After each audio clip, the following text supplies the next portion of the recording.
Dr. Frankl, what is the difference between people who are able to pick themselves up, get over life's problems, and those who are not? The decisive factor is decision, the freedom of choice, the freedom to come up with a decision.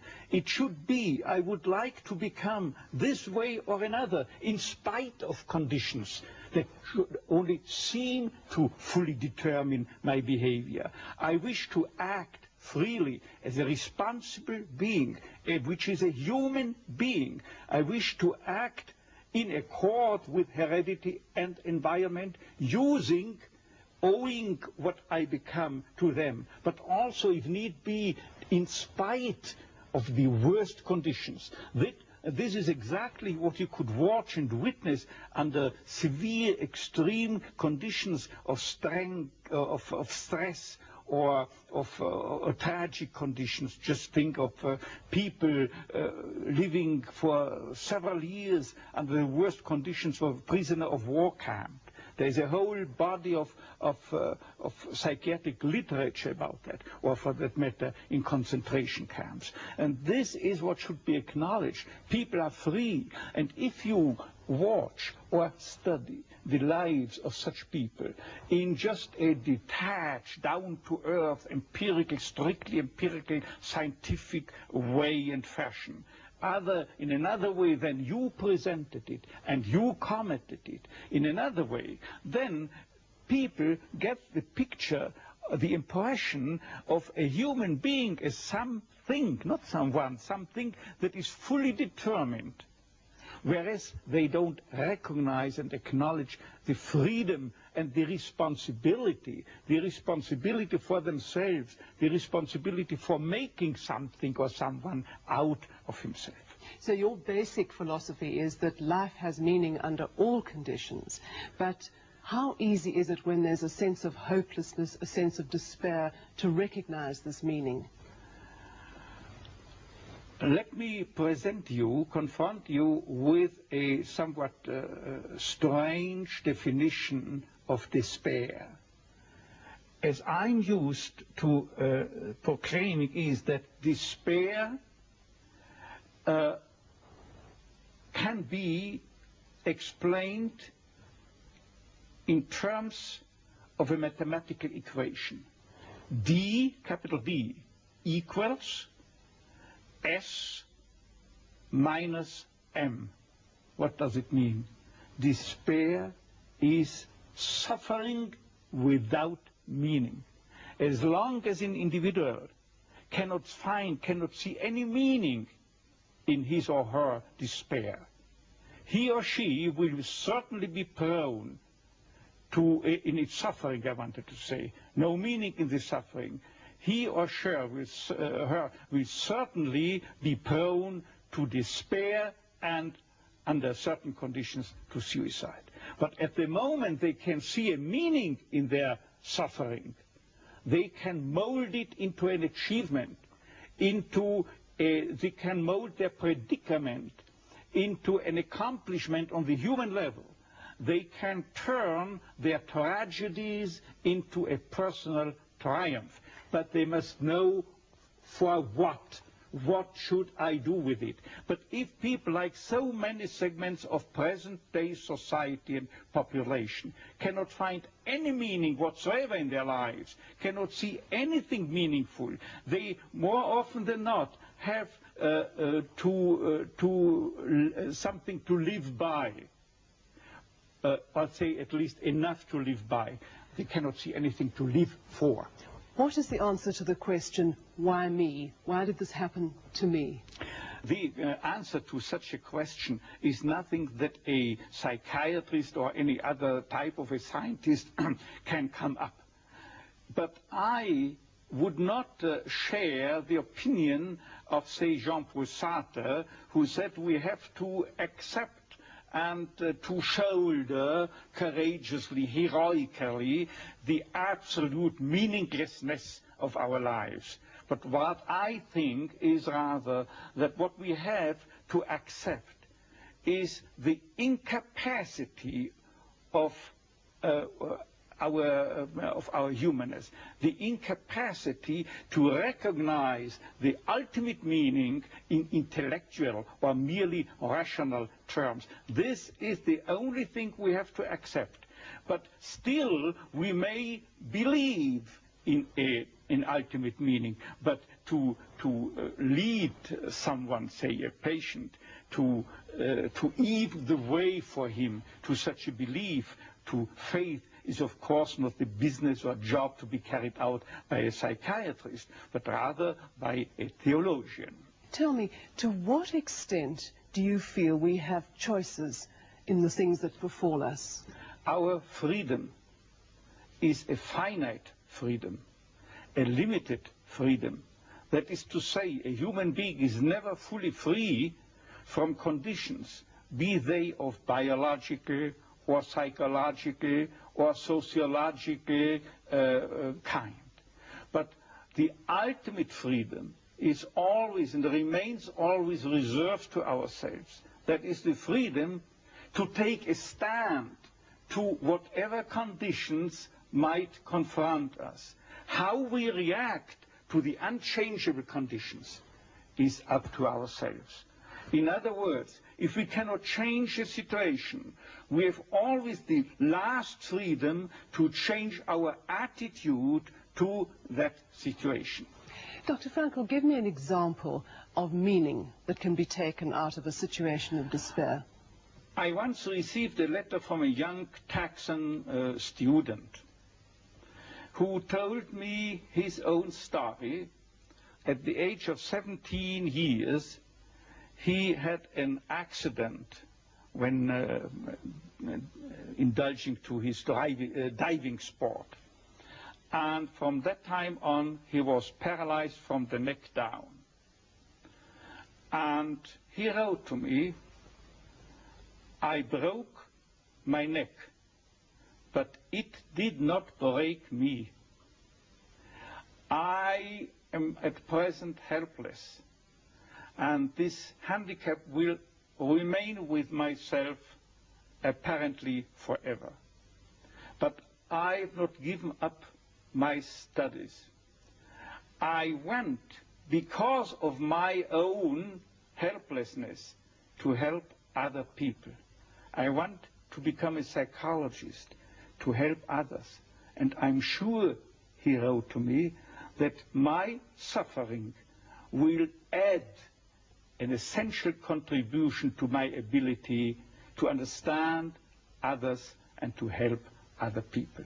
This man, three years later, was invited by me to deliver a lecture, to read a paper at the 3rd World Congress of Logotherapy taking place at the University of Regensburg in West Germany.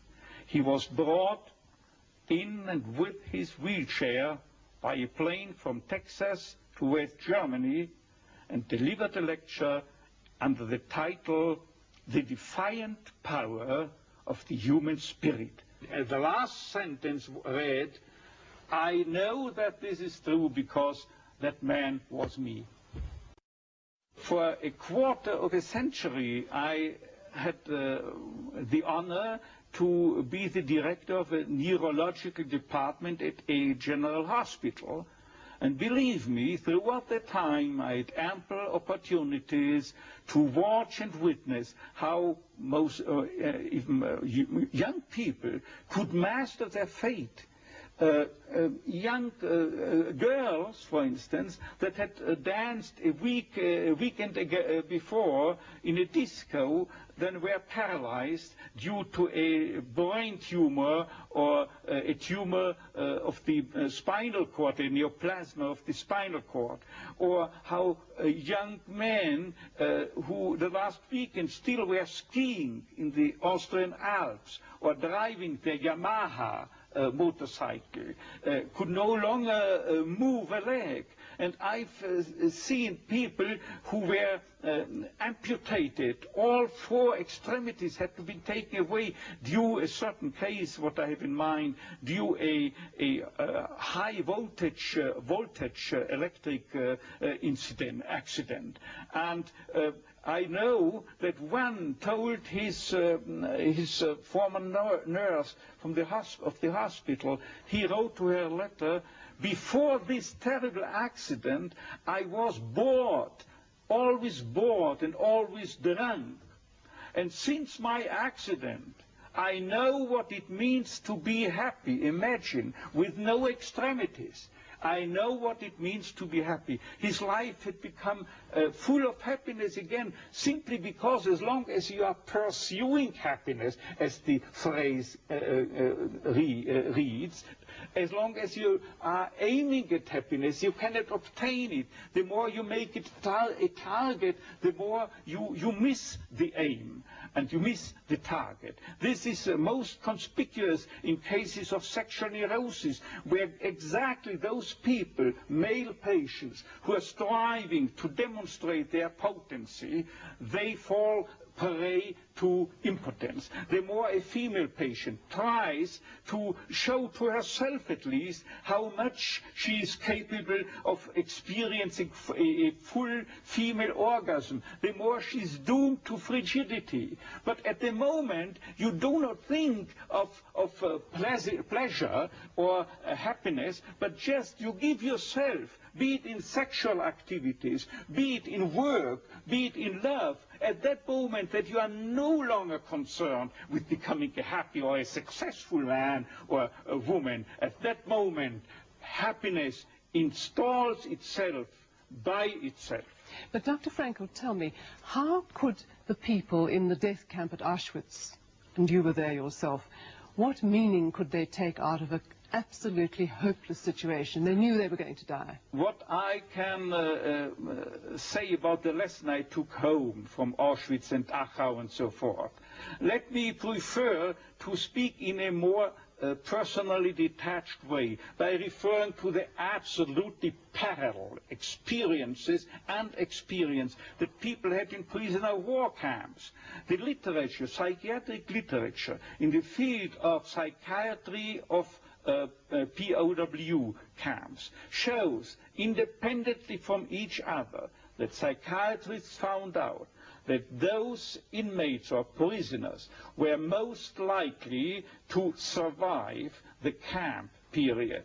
Those, I say, who were orientated toward a future, orientated for becoming free again in the future, and most importantly, oriented to a meaning that they had to fulfill in the future, a task that they had to complete in the future, and or to be reunited with their beloved people in the future again. Let me just recount an incident that happened to me in one of my own concentration camps. I was confronted within a couple of days with 2 people, 2 comrades, the one of whom I knew that they are prone to suicide. Now what happened? I asked both why they wished to commit suicide, to take their lives, and without knowing, independently from one another, they told me, see doctor, I've nothing to expect from my life anymore. And you know what I improvisingly asked them?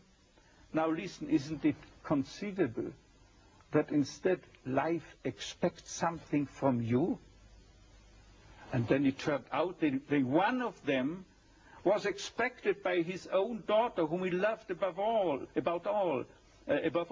In the United States, she had already succeeded in emigrating. And the other then frankly told me and confessed that there was a series of books that he had written and or edited in the field of geography, it was, as far as I remember, and he wanted to complete this series of books. And at that moment there was something like a Copernican reversal.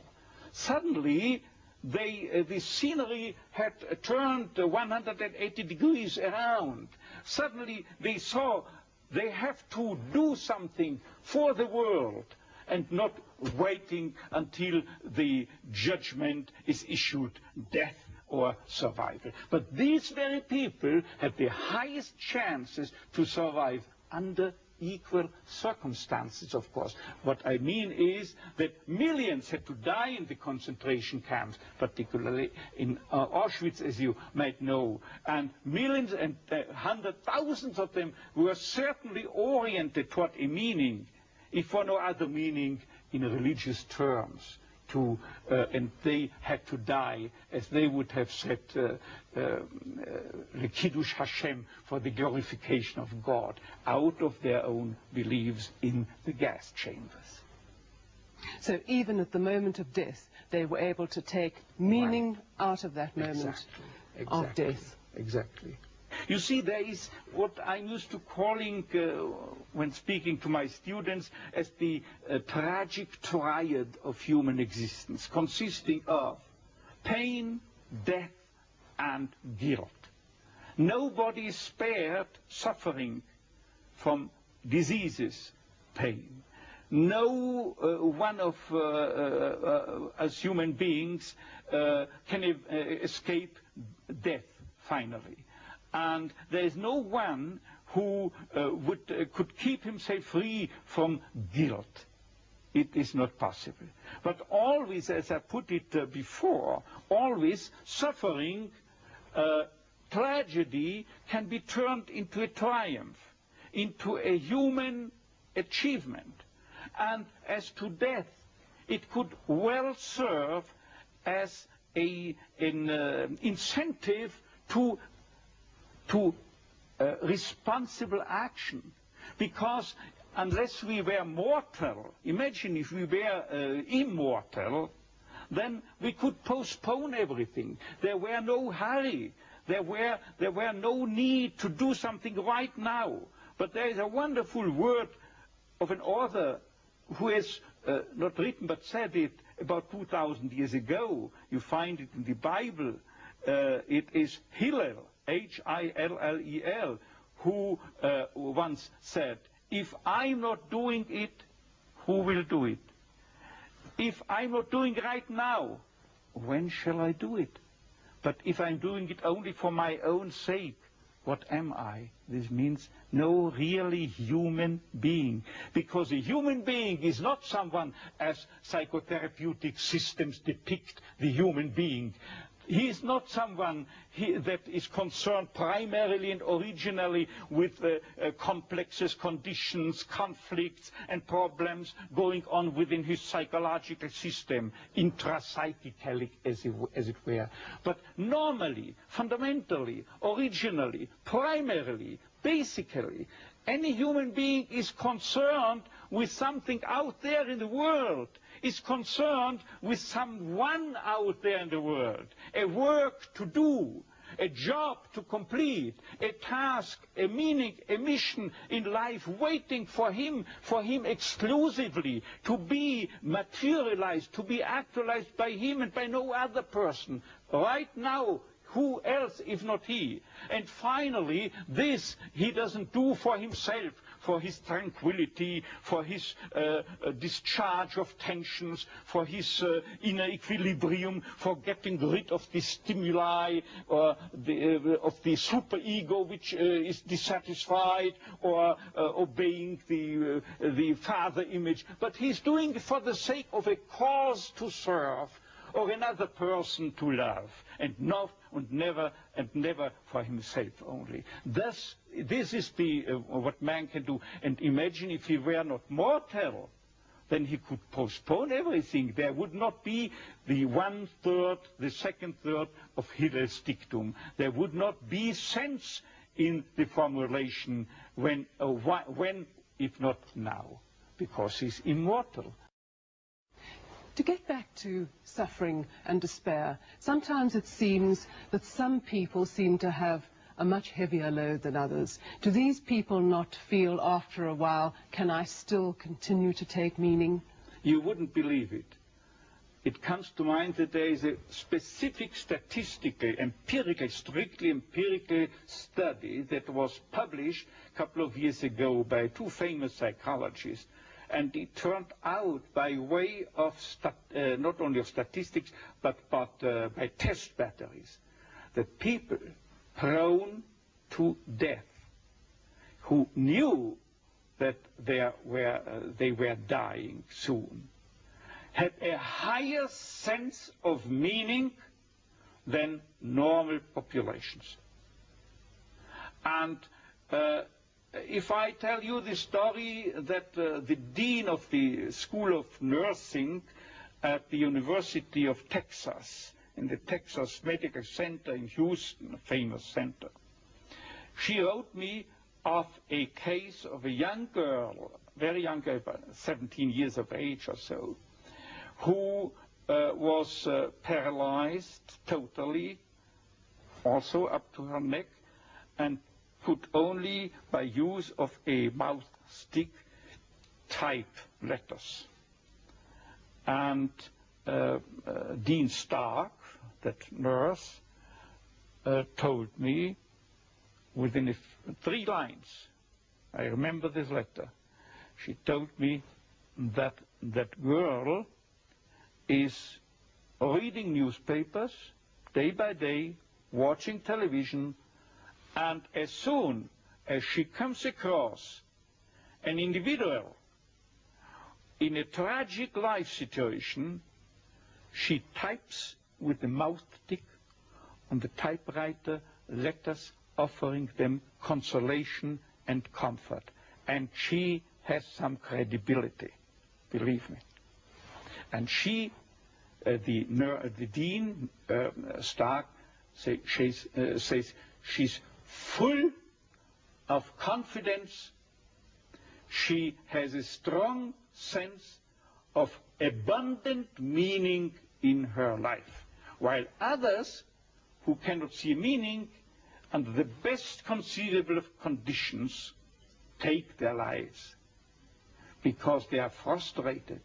They are caught in an existential vacuum, in a sense of meaninglessness and emptiness.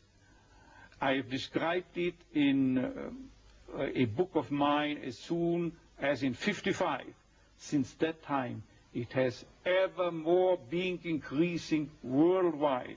You find you are facing it not only in Western countries, you are facing it in the so-called third world, you are facing it in communist states, and communist psychiatrists also describe it in their literature. What Frankl tells us about this existential frustration is also observable in the communist countries. They commit. So are you saying that in order to find meaning, it is necessary to experience suffering? I wouldn't say it is necessary to experience suffering. What I say is just that meaning can be found under each and every condition in life, even under the worst conceivable conditions, provided that it is a situation you cannot change. Remember, I said this explicitly. That means provided that the cause of your suffering cannot be removed. If you can remove the cause of the suffering, say in case of a cancer, by surgery, you have to undergo surgery. If you are suffering from a severe compulsive obsessive neurosis, you have to seek psychotherapeutic help. There are, within the realm of logotherapy, for instance, certain techniques that can be applied with much success, as has been evidenced not by logotherapists but by behaviorists. And finally, if you are confronted with sociological conditions that have caused your suffering, then you are called upon to change the situation, to remove the cause of your suffering by political action, for instance. But in this respect, I would like to make another additional statement by telling you something that I, a couple of weeks ago, have told my professors and students forming my audience at the Karl Marx University in Moscow. I was invited by the prorector to stay there for a month and to lecture there on my teachings, but I had only time for 2 days. And I told them, don't think that I came to you from the West in order to sell you any political opinions. No, I don't come as a politician, but I speak to you on a meta-political level. This means that I recognize only, on a worldwide scale, only 2 styles of politics, or 2 types of politicians.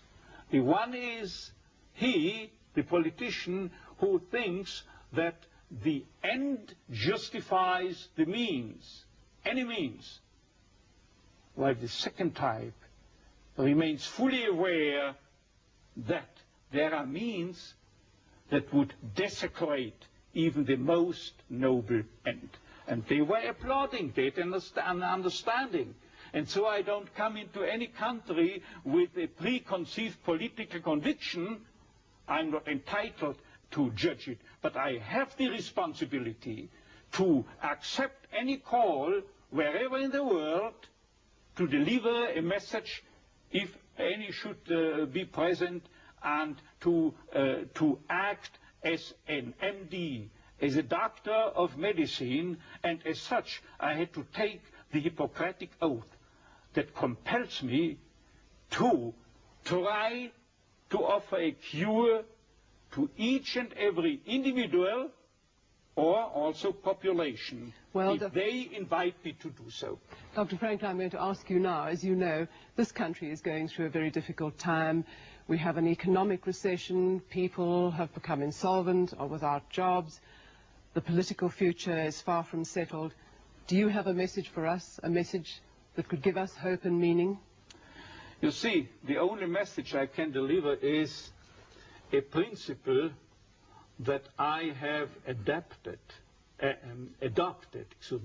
have adopted, I well remember throughout the days I had to spend in Auschwitz. There is statistical evidence that my chance to survive Auschwitz, real statistical evidence, was 29 to 1. And I had the feeling that it was like that. And still, I applied the philosophy of Sir Karl Popper, whose nucleus means that you cannot prove any hypothesis. The only thing you can do is falsify it, show that it is not valid, that it is not tenable. And without knowing his philosophy, I only met him the first time a couple of years ago, I applied this theory inasmuch as I told myself, Victor, the chances are very, very low and small. Probably you will be sent to the gas chamber, and still there is nobody who can guarantee me and convince me with 100% certainty that I shall not survive but end in the gas chamber. As long as I have no guarantee that I will have to die within the next days, I continue behaving and acting as if I would spare this fate. Dr. Frankl,